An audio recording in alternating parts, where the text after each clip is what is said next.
Hello, and thanks for tuning in. It's Hawkeye, and I'm now in the next year, 1981, and I'm bringing to you my top five science fiction films of that particular year, that being 1981. Um, Now, before I start off with this review, I'm just going to give a quick shout out to one film that just didn't make the list. I've seen it a couple times now. Um, just saw it for the first time a few years ago with my wife. We both had never seen it. We both really enjoyed it. And the second time I just saw it again, and it's even better. And that is Dragon Slayer, Matthew Robbins' Dragon Slayer. Um, the effects in it are actually still quite effective.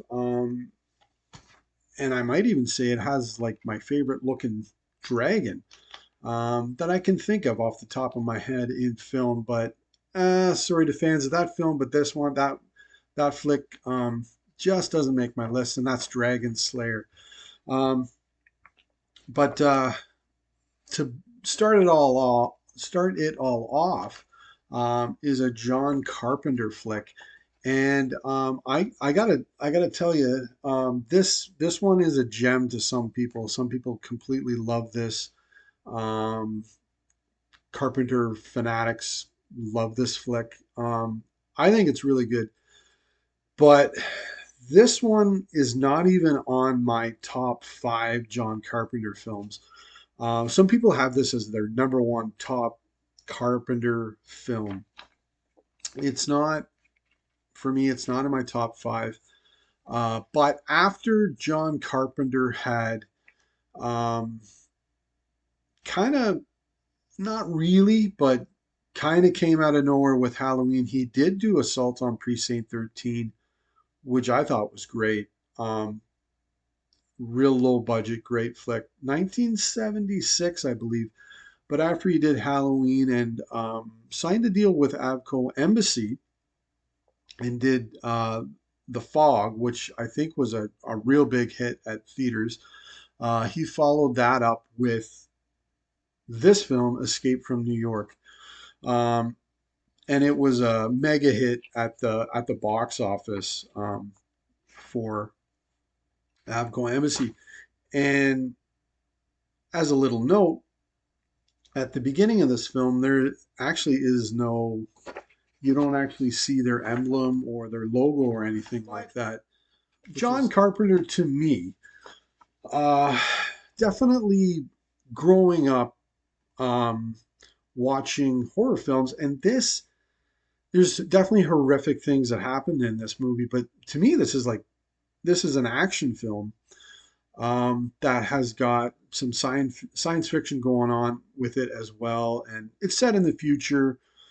Um, but growing up watching horror films, there was like John Carpenter and Wes Craven and George A. Romero, just to name a few of the guys that I would go rent their movies, and it would be almost a guarantee you're going to really enjoy that film. Um, and as the years gone by, um, Carpenter, like some of his films, like I absolutely love. He's really made some terrific films over his career, and to some people, this is one of them.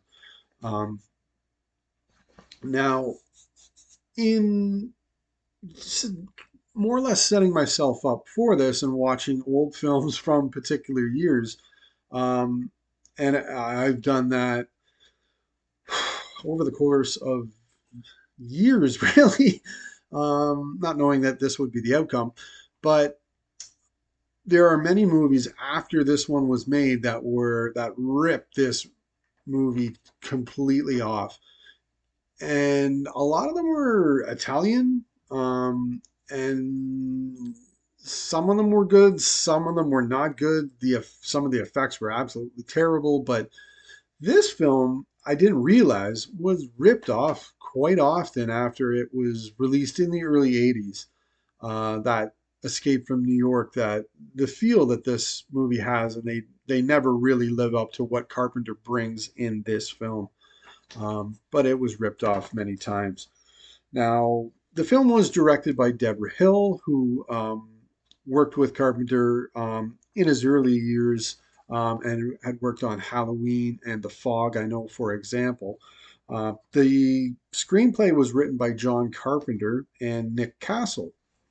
Now, Nick Castle had worked with Carpenter in the past and was actually the one who portrayed Michael Myers in Halloween.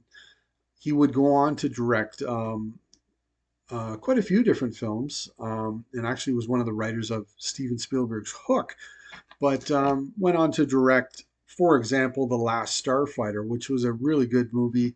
Can't wait to see that one again. I haven't seen it in years, and see how it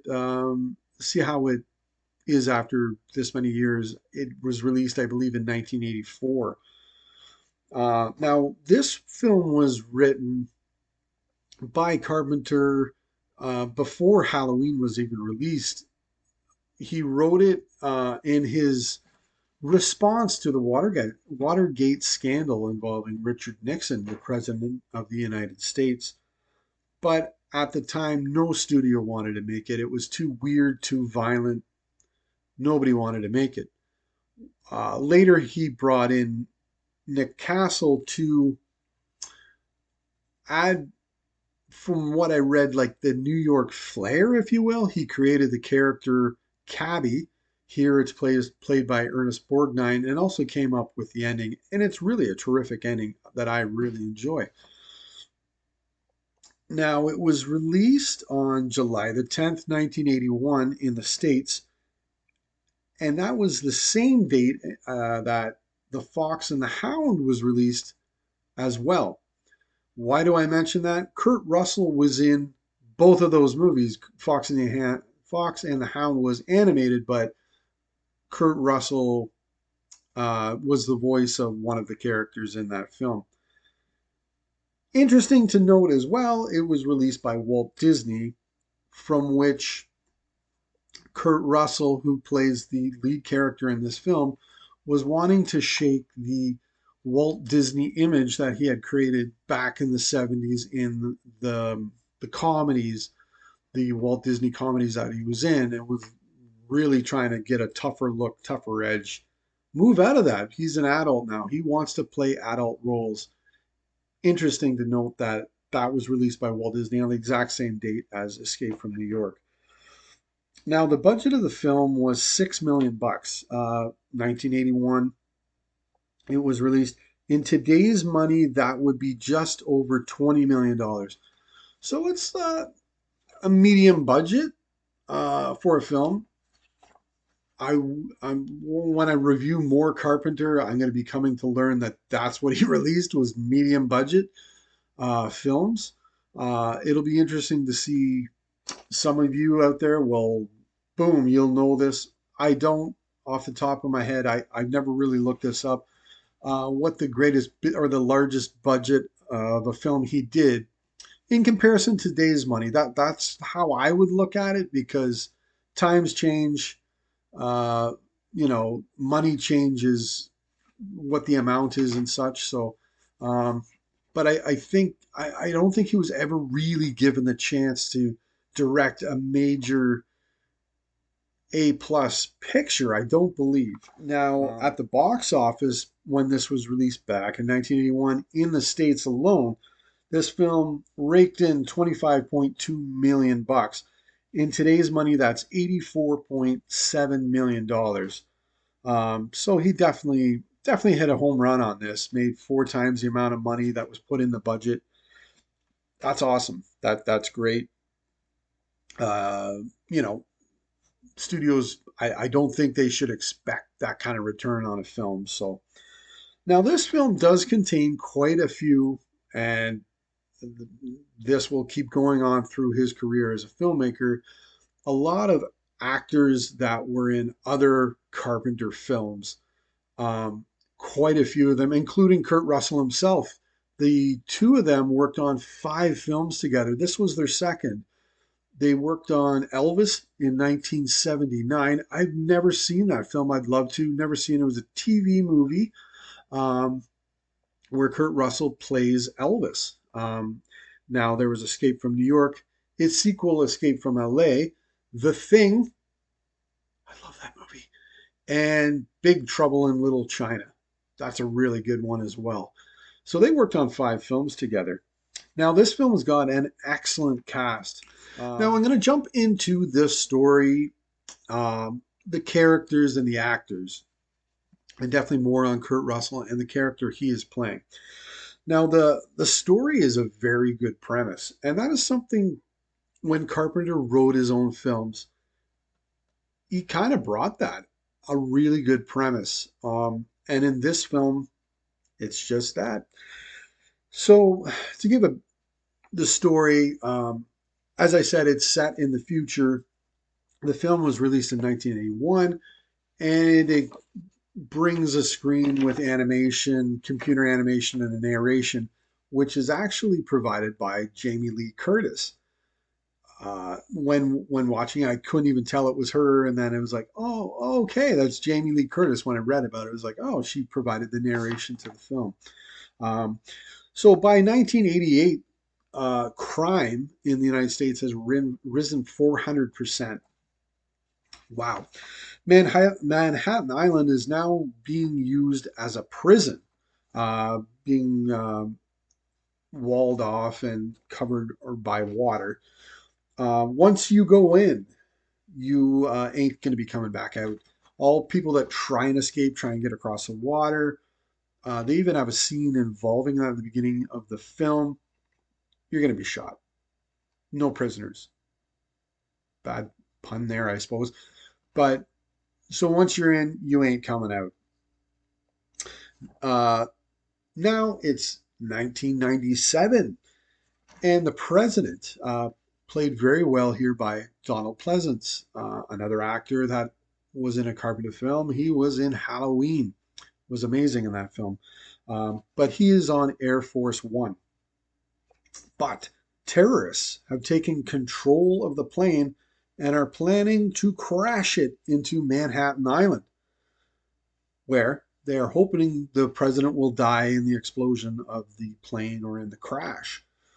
But he escapes in a pod.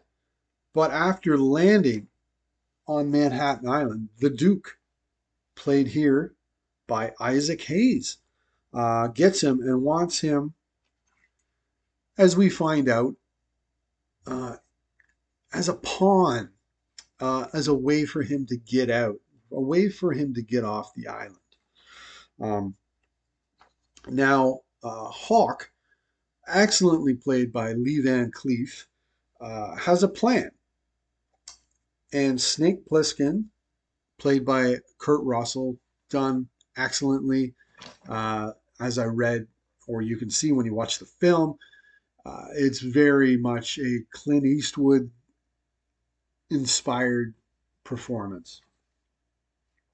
But he is a prisoner, and he's being transferred to another prison, I believe.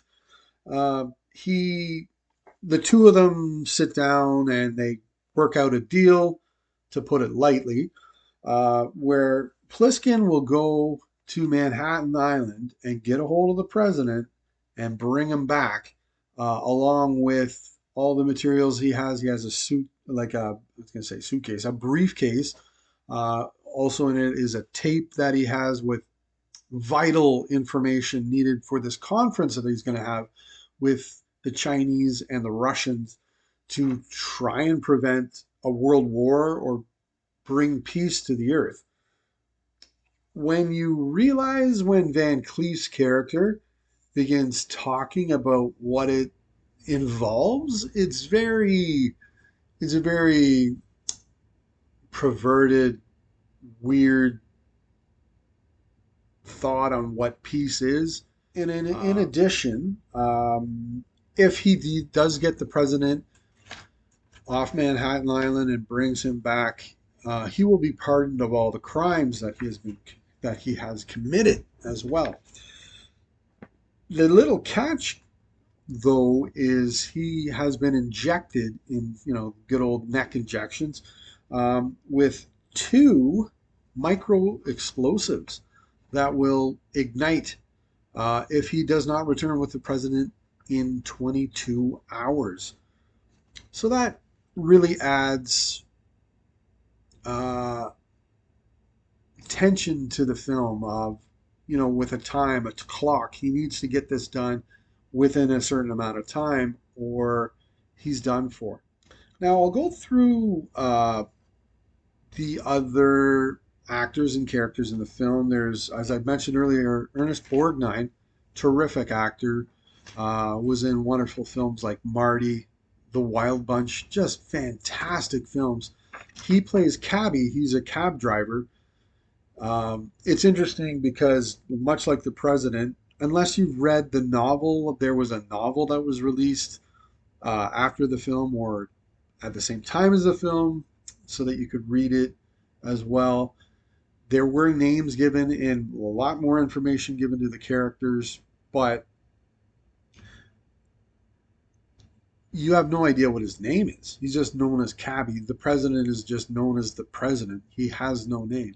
As well, Harry Dean Stanton plays Brain, who has a history with the main character played by Kurt Russell or Snake Plissken. They were partners in crime at one time and may have crossed Snake in the past. So Snake is pretty ticked off when he sees Brain.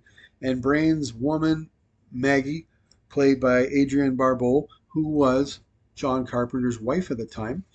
Um, I think she does a really good job in this film as well. She's sexy, yet smart, yet hard. Like she's everything in that character.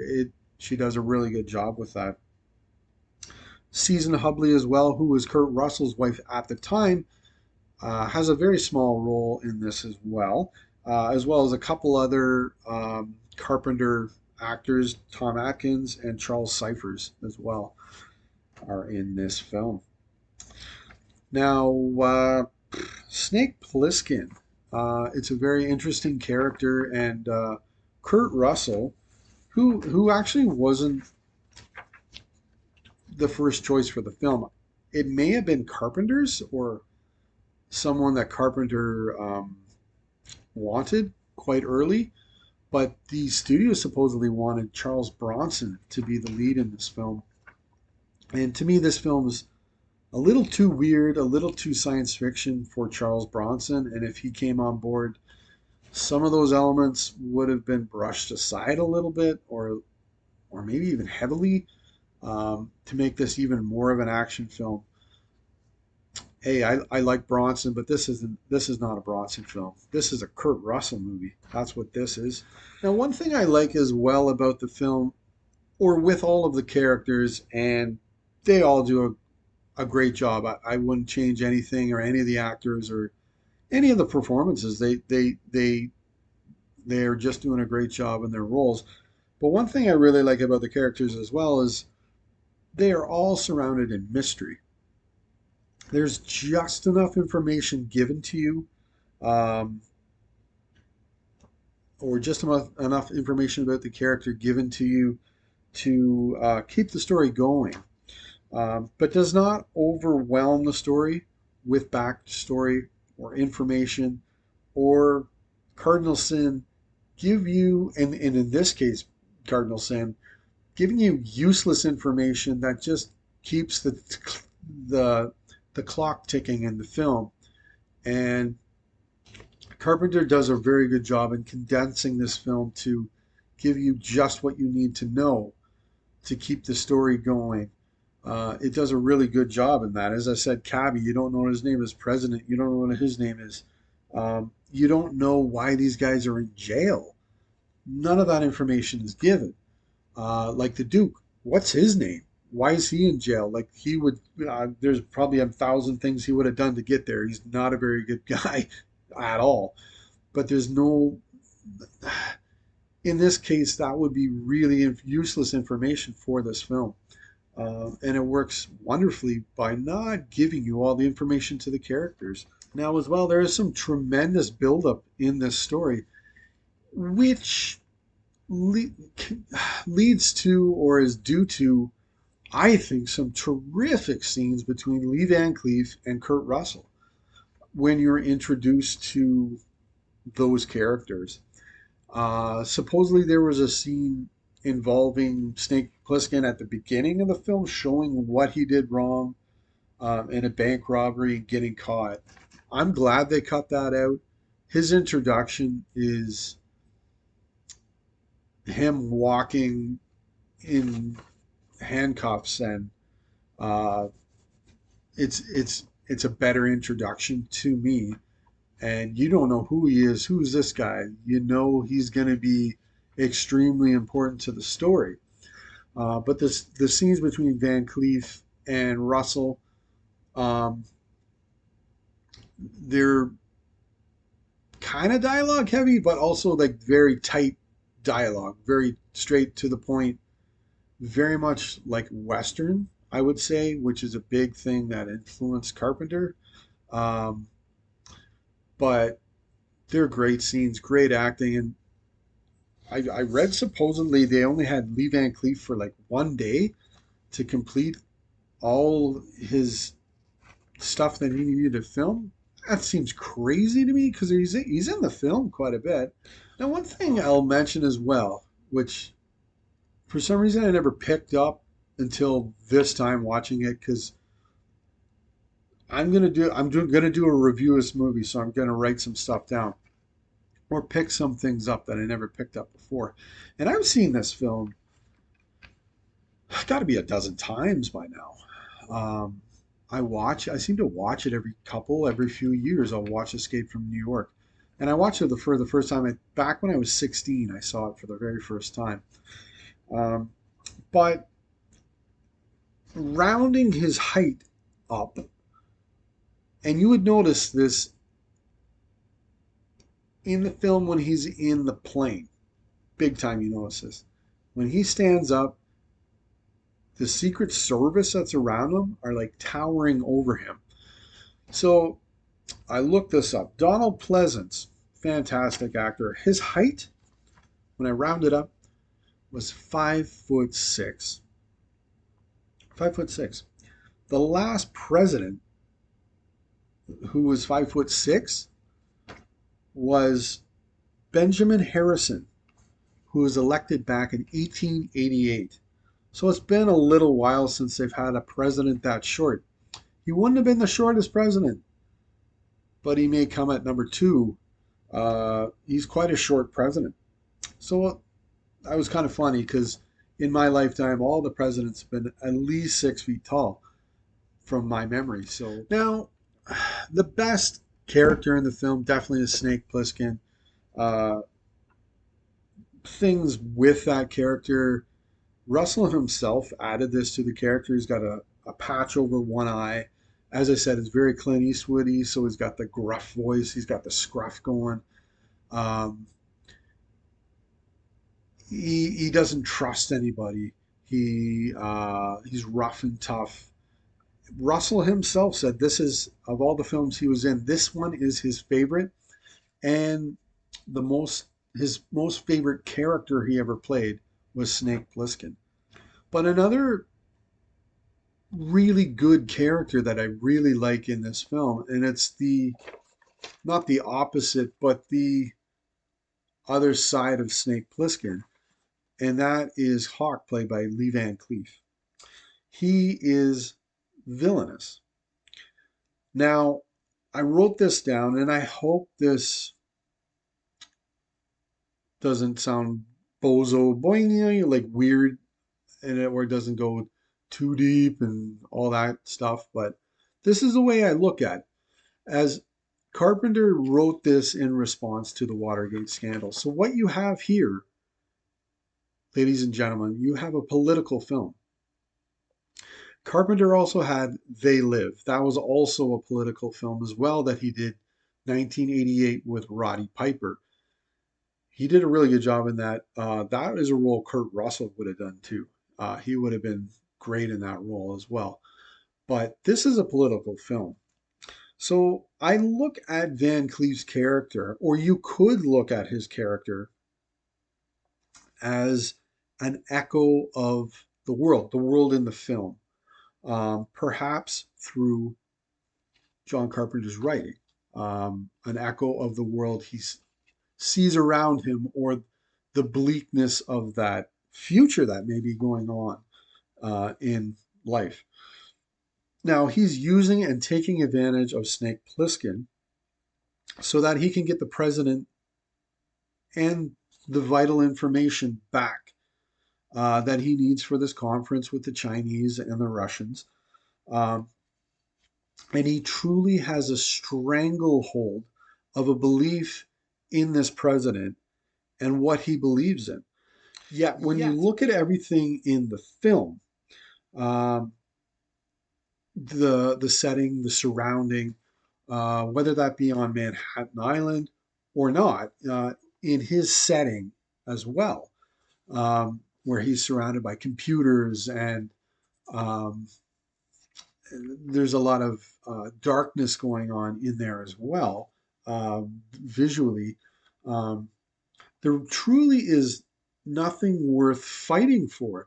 There's nothing around that you can see that is worth relying on, or anything that is really great that this uh, president or what has come before has brought to the people that's really great. Um, the future of this film is extremely bleak and scary, and not one you should be counting on. Now, I don't want to say that that is what the film is, but that is what that character is. This is a very fun film, but that's what his character is to me. And as well, the other characters. Um, Snake is a great, like an excellent gray character. He's someone you side with, and by saying that, therefore, I then side with Snake the whole time. Um, Even though he's done something wrong in his life, that he's where he is for something that he did wrong, but I still am going to side with him. When you are on Snake's side like that, the characters are either good or they're bad. There's really nothing in nowhere in between. They either help him or they don't help him. So characters like Brain or Cabby or Maggie, they're good characters. They are helping Snake. They also want to get out themselves. So there's, more than one reason why they're on Snake's side, but they're good characters. But characters like the Duke or Hawk or the President, they're not good characters. They're bad characters when you look at it in that way. Now, I'm going to go over a couple scenes I really love in this film. I love the scene where uh, Snake is telling the president about the people that gave up their life in order for his life to be saved and brought off Manhattan Island, and his life was saved. In return, the president thanks them with the biggest smile he's really shown in the film and will show in the whole film, all while he's looking in a mirror at a reflection of himself to make sure he looks good for the camera, because that's what he's going to do is go to this conference on camera. This then leads to a terrific ending where the president plays the tape for the conference with this vital information that they're going to need to save the world. But then you hear the tape and you realize that's Cabby's tape he played in his cab. Uh, then there's Snake ripping up, destroying the tape, walking away to his freedom. Uh, Therefore, leaving us with a truly good ending to what could have been a very bleak, wow, bad, like scary ending. Um, but it doesn't. It leaves you with this good note If you side with Snake, he's out, he's free, and he didn't have to side with this guy or those guys. He's still living his life the way he wants to live it.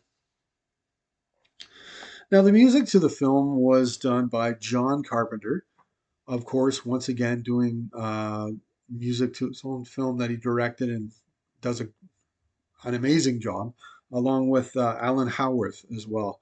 Um, I'm not sure if I mentioned this before, but this is my favorite of John Carpenter's scores. Is from Escape from New York. I love it more. Like Halloween is great, but Escape from New York is, to me, his best score. It's tops for me, and uh, once again, he does a great job knowing he's directing it. He wrote it. He's going to do the music. He knows exactly what is supposed to go where and does a great job with it. Now, it's called Escape from New York, but maybe it could have been called Escape from East St. Louis. That's actually where they filmed a lot of the film. Like there were fires back in the mid to late 70s that actually devastated, destroyed neighborhoods and blocks. So nobody was actually living in these abandoned buildings at all. And they found the perfect place to film this um, by um, by finding East St. Louis, and as they could film in New York with the budget they had or anything like that. That was an impossibility to them, but they did end up shooting at Liberty Island where the the Statue of Liberty is. So yeah, that's my review for Escape from New York. Now I'm gonna look for the sequel, Escape from L.A., and give that a watch. I've seen it a couple times. I was horribly disappointed both times I saw it, but I'm gonna see if I can find it, give it a watch, and give a review for that one as well. Um, I don't know. Maybe I'll like it a little bit more. Maybe I'll get the humor to it because man, there's some silly crap going on in that film where it's just like I don't know what's going on. Uh, like Escape from New York, it was in comparison, it was absolutely grounded, and that's not really a grounded subject matter going on there.